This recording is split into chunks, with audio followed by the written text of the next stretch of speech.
GPS itu membutuhkan collection gitu.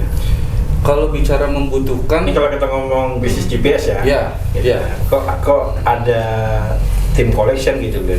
Ya kalau gini Pak, siapa ya? Abang Dersi ya? Kenalan dulu. Dersi. Bang Dersi, gini saya jelaskan. Kenapa di GPS itu butuh collection? Di GPS yang saya sebut di sini ya, di tempat saya bekerja ini, karena kan kita di sini memakai sistem sewa Pak. Oh. Di mana-mana yang saya tahu sebelum saya bergabung kisi-kisi penagihan ya, sekalian saya sharing bahwa penagihan itu bukan karena harus koleksi saja. Kenapa bisa ada keterlambatan? Karena tidak ada yang nentu. Apa saya harus yang nentu? Enggak. Di mana-mana namanya customer itu loyal dengan marketing. Dia punya kedekatan emosional dengan marketing. Harusnya. Kalau misalkan itu bisa terjaga di awal, taruhlah dari awal dia pemasangan, kita bicara pemasangan GPS ya. Dia bicara pemasangan, dia silaturahmi, setelah pasang dia silaturahmi, ada kendala apapun, karena gini, kalau dari sisi silaturahmi itu, customer kan pasti open, ya. Saya jadi customer, Mbak Dini datang ke saya terus, saya pasti open. Ada kendala apa sih di saya? Apakah itu bicara teknologi kan nggak sempurna, ya kesempurnaan kan milik Allah. Benar. Ya, nggak sempurna. Ada aja yang geofence-nya titiknya di Bekasi, tahu-tahu dianya ada di Singapura gitu kan, nggak tahu, itu nggak sempurna. Kalau misalkan dari customer itu ada keluhan apa ditanggapin, nggak mungkin ada seperti itu Bang. Saya sih Jadi itu kisi-kisinya itu setiap marketing juga harus wajib silaturahmi lah ya. wajib silaturahmi. Untuk dekat dengan customernya ya. Iya, silaturahmi itu kan manjangin umur kalau kata itu ya. Selain itu juga wajib Bang. Kalau itu ibaratnya diharuskan saja. Saya nggak ngomong itu, diharuskan aja menurut versi dirinya sendiri, saya harus silaturahmi nih ke sini. Ya, kalau nggak bisa ketemu ya telepon, Lewat telepon, ada kendala apa aja. Jangan sampai ngomong enggak, habis datang. Jangan dia lupa lagi. Customernya lupa gitu. Marketing siapa ya? Habis datang, pasang, tinggal.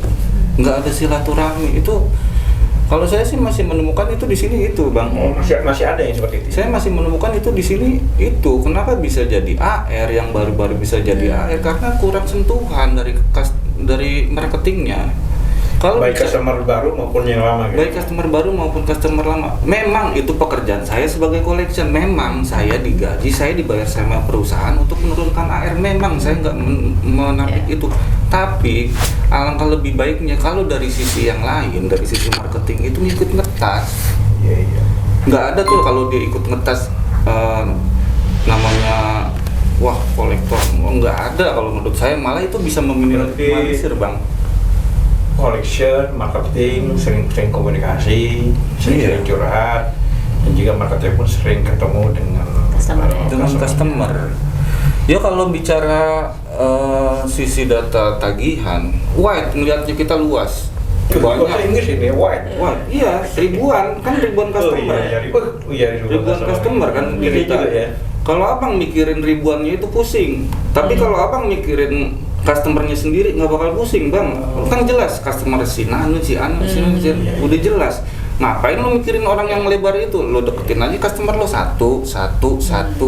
Apa salahnya sih 1 bulan sekali? Toh itu juga kalau menurut versi saya yang kurang di penjualan ini nggak mempengaruhi kok sama penjualan. Nggak ada tuh sejarahnya. Itu kisi-kisinya ya? Ya, malah. Ada nggak selain itu? Saya bahas ini dulu Bang. Karena kalau dari silaturahmi itu bisa jadi beliau ngasih referensi.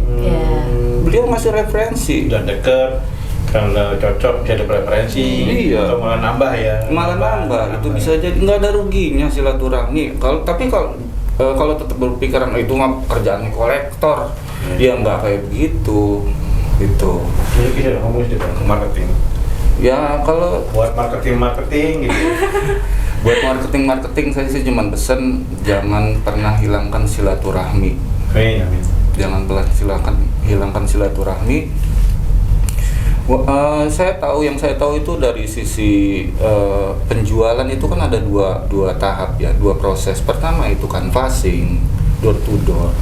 Yang kedua itu referensi. Dari yang referensi itu juga harus datangin referensi. Saya direferensi sama Mbak Dini, Bang Dersino mau pasang misalkan dia jangan cuma chat WA, Bang mau pasang, oke ya udah ya saya kirim balik ke saya, ketemu enggak. Padahal dia nggak tahu ininya dari silaturahmi itu lebih luas dari situ. Kita datang ke Bang Dersi. Ya, mungkin maksudnya Pak Dana ini bukan menyalahkan ya, Enggak, tapi lebih ngajak ayo dong bareng-bareng kita. Saya cuma menggerakkan silaturahmi dengan customernya Ichigo gitu ya, biar kedepannya jauh lebih baik lagi, begitu kali ya. Iya, kedepannya pasti jauh lebih kolaborasi marketing dan collection gitu. Canggih. Apa? Kolaborasi, konsultan, sinergi, Oh, iya. bahasanya tuh keren loh. Wide. Allahu Akbar.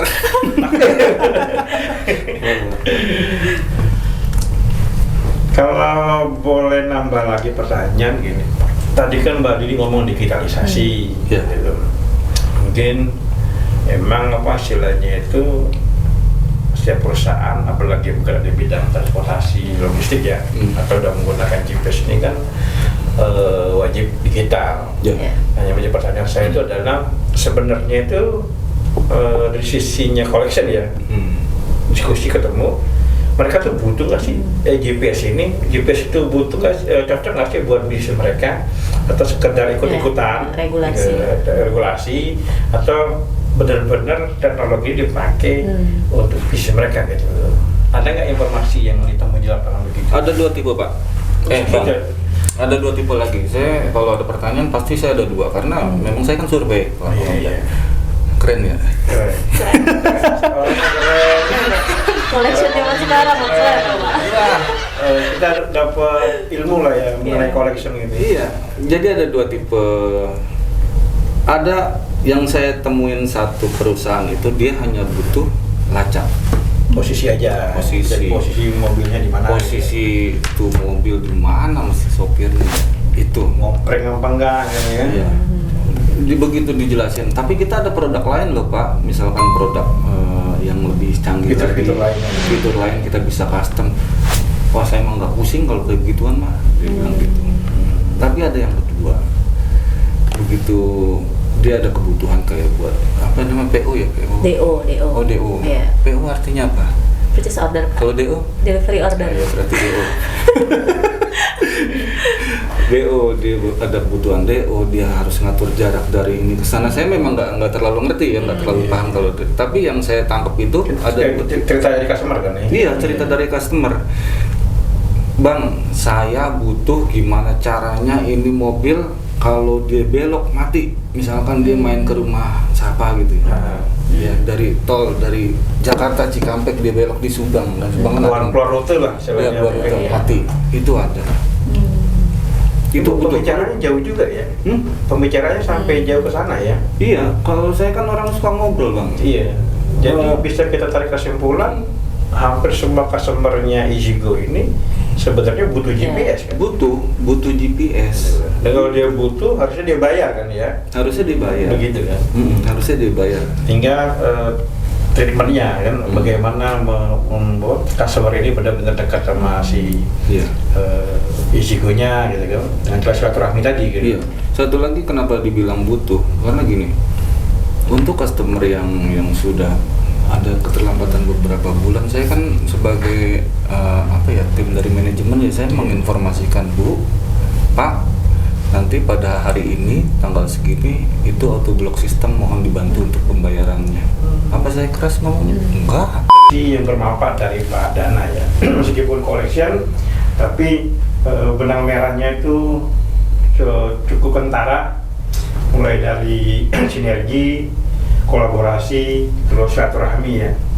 Dan mungkin melanjutkan komunikasi kita tadi, diskusi tadi, saya tertarik itu masalah kan Pak Dana kan nggak hanya collection, terus juga ketemu, baik itu ketemu dengan manajernya, staffnya, ownernya kan. Nah mungkin ada nggak semacam pengalaman ataupun curhatan dari pelanggan itu sampai ngomong ke tren bisnis 2022 nih gitu. Wah, cocoknya nih 2022 nih, pandemi harapannya lama-lama terus melandai. Terus tren bisnis apa gitu, mungkin ada nggak yang didapat dari Bapak? Ya kalau tren bisnis ya, memang sih dari customer itu nggak menerangkan ini dia jadi ya? nggak menerangkan detail seperti itu, cuma dia tahu dia kan tetap harus bergerak. Yang kalau tren bisnisnya sih ini sih Pak, nggak jauh-jauh dari angkutan ya, kita bicara angkutan, cuman dia mau modifikasi, taruhnya tadinya angkutan apa dirubah jadi cold storage apa tuh yang pendingin ya. Pendingin itu kan kaitannya sama sembako ya. Ada, bisa bawa daging, bawa sayur. Sembako itu kan nggak berhenti berputar. Ikan gitu. Itu yang makanan beku ya. Yang saya dengar itu, saya pengen merubah dari misalkan tadinya ngangkutnya ini, pengen kesini mas mainnya. Oh, jadi misalnya ada punya armada full box gitu, Iya, dibikin replikator, chiller, ada yang chiller, ada yang replikator gitu ya. Saya kan tanya, kenapa mainnya di situ bang? Waktu dia itu terkait kan sembako. Sembako itu kan nggak pernah berhenti bergerak. Orang pasti butuh makan setiap hari. Kalau cukur mah orang setiap sebulan sekali. Kalau makan pasti kan setiap hari. Itu yang saya tangkap sih itu aja. Cuman dia bilang kayaknya saya harus punya Trennya ke sana ya. 3 nih tes 3 kayak ginian. Iya sih, kalau kita ngomong dunia chiller ataupun frozen ya, tadi bilang sembako, bawa makanan-makanan, emang tren sekarang lagi ada satu asosiasi namanya ARPI, Asosiasi Rantai Pendingin Indonesia. Nah di situ kalau kita lihat beritanya, yaitu memang tren cold chain ya, istilahnya cold chain 2022 ini memang lagi trennya melangkah naik. Tadi saya mau ngomong cold chain, cuma lupa. Nggak kepikiran ya Pak? Enggak. Cold storage. Beda-beda tipis lah ya, apa-apa. Yang penting kan netizen pendengar tahu gitu. Iya, yang penting keren dah. Keren lah pokoknya. Kesana ya, ada ya customer seperti itu ya? Ada ya. Seperti itu. Luar biasa. Jadi enggak, saya cuma nangkepnya itu aja, nggak ada mau pindah kuliner, enggak, itu mah cuma sampingan yang dapatnya harian, cuman yang saya berarti kan dia mulai belajar pengalaman yang tadi masa pandemi masih bertahan, survive ya kan, sekarang masih udah ada diversifikasi bisnisnya, gitu, biar lebih survive lagi, berkembang lagi gitu. Betul. Mbak, ada pertanyaan apa saya yang mau tanya? Baru mau nanya apa?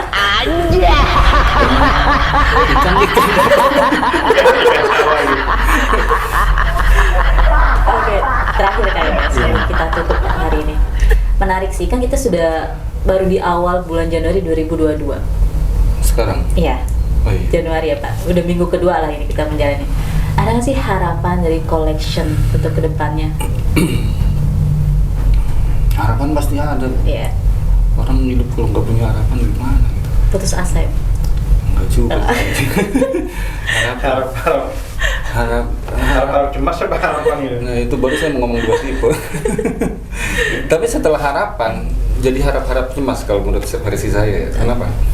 Harapan saya di divisi saya, di collection ini kan saya punya harapan tinggi bagaimana caranya AR atau tagihan ini bisa diminimalisir, taruhlah sampai 0 lah. Saya muluk-muluk, memang saya punya impian muluk-muluk. Karena kalau saya nggak tinggiin impian saya didapat setengah aja udah seneng. Iya. Saya harus tinggiin impian saya. Saya pengen AR ini maksudnya itu tagihan bang. AR kan artinya akun adalah itu lah akun. Bahasa Inggris ya? Bahasa Inggris terus saya jelasin, bingung abang sama Mbak. Iya. Saya bingung. Sekarang udah mulai bingung. Intinya begitu. Saya punya harapan itu gimana caranya tagihan itu jadi 0. Tugas saya jadi 0. Nah, terus dari harap-harap cemas ya? Harap-harap cemas. Collection itu kan kerjanya nagih. Iya. Iya, Bang. Iya. Kalau saya sudah tidak ada tagihan, apakah saya masih dipergunakan di sini? Diperlukan ya. Diperlukan. Harapannya apa? AR-nya atau utangnya itu berkurang atau 0. Tapi kalau udah 0 masih dibutuhin. Harap-harap cemas. Kemana nih? Gua masih dibutuhin nggak sih di sini? Logiknya masuk akal sih ya. Iya. Tapi enggak apa-apa. Saya juga bilang sama tim saya punya tim namanya Dodi ya. Bukannya bapaknya Bukan Faisal. empat ya? D lagi ya Pak ya? Dia lagi ya, ada Iya, ini, itu Dodi. Dersi, Dana dan Dodi gitu. Oh, Dodi. Tapi Dodi bukan bapaknya Vanessa ya. Oh. Ya, ini di luar topik ya, Iya, di luar topik. Ya, balik lagi ke topik. Saya punya tim namanya Dodi. Saya punya impian, saya punya harapan. Karena kita dipercayakan sama manajemen, gimana caranya ini bisa nol. Mungkin kalau ada yang bilang alah mana bisa terkendali gitu ya, terkendali. Ada yang bilang alah mana bisa. Awalnya kan pasti terkendali dulu Bang ya. Dari terkendali itu kita bisa ke arah situ. Tapi kan saya nggak pernah peduli omongan orang. Saya maunya gimana caranya, saya punya impian tinggi, target tinggi, biarpun dapat setengah, saya pasti tetap harus kejar gitu. Setelah ini H2C apa Bang? Kita masih dipakai Paraga ya, gue gitu kan. Cuman kalau Dodi ya harusnya kan dipakai lah, namanya juga tim koleksi kan pasti yang tim yang mengendalikan kan, mengendalikan tagihan-tagihan kan. Iya. Ya kalau Bang jadi nol atau berkurang kan harus ada yang mendalikan. Iya, tetap. Ya kan? Avatar. Nah, pengendali air, Tanah. api, air. Dari AR. Iya. Atau jangan-jangan Pak Dana tertarik dengan dunia marketing nih? Oh, lu. Wih. Mungkin seharusnya dengan experience-nya Bapak, Iya. Ini Iya di kan? luar topik. ya topiknya kan tetap mulai isi Iya. kan, isi Tetap gede, isi. ya kan, tetap. Kalau ada orang bijak ngomongnya pensiun di sini ya. Iya, Bensin di sini. Orang bijaknya siapa? Saya nggak ngerti itu. Hashtagnya bensin di sini gitu. Pensiun di sini hashtagnya orang bijak ngomong. Ya kalau bicara pindah ke marketing, apapun pekerjaannya, saya pasti suka dari marketing. Sebenarnya kok marketing itu banyak loh kelebihannya. Kalau informasi ataupun isu-isu yang pernah saya dengar sih di Izigo harusnya kan cair ya, cair gitu. Cair apa? Cair bisa komisi cair, bisa juga pembayaran cair kan. Maksudnya cair Tuh. nah maksudnya itu cair kan pasti ada tren kan, ada kondisi emang tadi dokter bilangnya sudah terkendali. Iya. Terkendali kan ada misalnya ada Pak Dodi. Ya berarti kan cara mengendalikannya mungkin Pak Dodi udah cukup.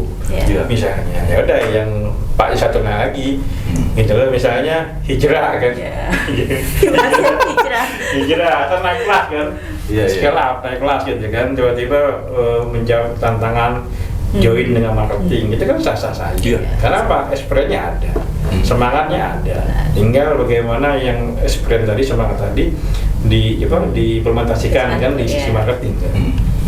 Karena apalagi Izigo kan maunya semua provinsi ada cabang pemasaran ya. Iya, ada tim pemasarannya, ada cabang, ada perwakilannya. Kan kenapa enggak? Iya. Kalau memang tantangan tiba-tiba kerannya dibuka, Ya, saya jawab pertanyaan Mbak Dini ya. Kalau dibilang berminat, saya berminat kok. Saya berminat di sisi marketing. Pertama itu saya dapat lebih banyak ilmu karena kan gini. Ini kan yang dijual kan GBS ya, jasa ya. Saya kan belum pernah jual jasa. Jual diri alhamdulillah laku 3.500. 3.500. Maksudnya kan dalam kita di collection pun jual diri kan tanda kutip Iya. kan, istilahnya biar si customernya trust, percaya, gitu, seneng ngobrol gitu kan. Iya, ya saya nggak dibilang berminat ya pasti berminat lah. Siapa sih yang nggak berminat jadi marketing? Marketing luas. Lu Komisi ya. Itu nomor 2. Komisi ini komisi berapa? Komisi 2. Komisi 2 dulu. Komisi 2 Pak. Saya ngurusin Komisi 2. sandang. Iya, bicara itu selanjutnya ya komisi, karena yang saya tahu kita nggak apa-apa ngobrol di Sigo ya. Di marketing di Sigo itu kan komisinya Allahu Akbar ya, besar. Ini promosi ya, promosi. Iya, siapa yang mau jadi marketing hubungi, bukan saya. Iya, ada komisi juga itu aja. Ya kan kalau memang kita ngomong tren bisnis tadi, ya bisnis digital ini kan bisnis yang lagi digandrungi sebenarnya. Karena kalau kita ngomong digitalisasi, kita ngomong salah satunya kan Internet of Things, IoT. Yang mau nggak mau semua bidang ini harus ke arah sana kan. Iya, benar. Pak, kayaknya tadi udah ngomong komisi ya, cocok jadi anggota dewan kayaknya. Pak Dana ini. Saya mau Cara jadi- Bapak ngomong juga saya lihat, cara Bapak menyampaikan, menjawab pertanyaan dari Mbak Dini tadi, lugas, terus muter sana muter sini, itu kayak. Gimana ya? Panjang banget durasinya. Sekarang kan tadi sama pakai dua kan, Iya, selalu ada dua tipe. ada tipe gitu. Iya. Iya pasti ada. Cocok jadi anggota dewan. Minimal ini dulu lah, apa DPRD dulu. Saya mau jadi marbot masjid aja, Pak. Mulia itu Pak, mulia. Marbot masjid karena wah adem banget kayak hidupnya. Apa filosofinya itu Pak? Ya dia apa ya? Kalau filosofi marbot masjid, orang yang sudah selesai melakukan ibadah, mau ada pun apa enggak yang ngelihat, dia tetap aja kerja terus. Ibaratnya dia melayani, jadi kepanjangan. Ya pokoknya intinya ikhlas banget orangnya itu. Oh, ikhlas banget. Adem kayak ubin masjid lah. Bukannya adem. Oh, ini aja. Ubin masjid. Bawaannya beda lah ya Pak. Bawaannya beda. Ibu pernah tidur di ubin masjid belum? Adem, Bu. Dingin lah, dingin. Apalagi bulan puasa ya. Apalagi bulan puasa, minumnya air wudhu pakai es. Waduh. Adem banget. Ini kita harus ngobrol nih, sesi bulan Ramadan nih ya. Iya, saya sih ngomong gitu aja Bang, karena banyak yang dikupas kalau bicara ubin masjid. Saya seneng banget sama ubin masjid itu. Oke, Sobat Isigo TV, hari ini kita berbicara sangat menarik sekali sih hari ini topiknya mengenai collection bersama Pak Dana dan juga Bang Dersi. Oke, ada yang mau sampaikan Bang Dersi? Ya, mungkin dari saya sih cukup Ya. tetap sehat, tetap semangat dan terus berjuang. Jangan lupa share, like, subscribe Komen. Isigo TV. Isigo TV. Isigo TV. Oke, sampai jumpa.